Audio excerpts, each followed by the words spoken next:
జై తెలంగాణ నేను నా కొడుకు ఆదిత్య గ్రాడ్యుయేషన్ సెరమనీ పూర్తి చేసుకొని అమెరికా నుండి వచ్చే లోపల మరి ఏదో లేఖ లీక్ అయిందని చెప్పి గత 2-3 రోజులుగా చాలా హంగామా నడుస్తున్నట్టుగా తెలుస్తూ ఉన్నది. మరి ఈ సందర్భంగా నేను చెప్పదలుచుకున్నది ఒకటే, 2 వారాల క్రితం నేను గౌరవనీయులు పెద్దలు కేసీఆర్ గారికి ఒక లేఖ రాయడం జరిగింది.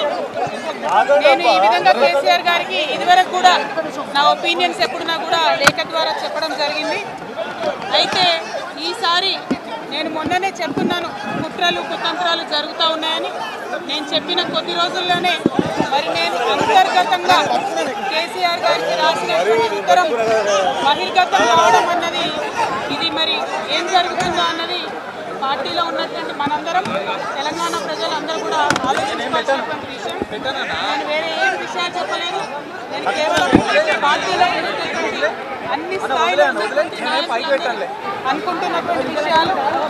దాదాపు సగం తెలంగాణ నేను ఈ సందర్భంగా ఈ మధ్యలో టూర్ చేసినటువంటి సందర్భంలో తెలంగాణ ప్రజలు అనుకుంటున్నటువంటి విషయాలను మాత్రమే నేను పెద్ద ఎత్తున చెప్పడం జరిగింది తప్పితే నా పర్సనల్ ఎజెండా ఏమీ లేదు. నాకు వ్యక్తిగతంగా ఎవరి మీద ద్వేషం లేదు, ఎవరి మీద ప్రేమ లేదు.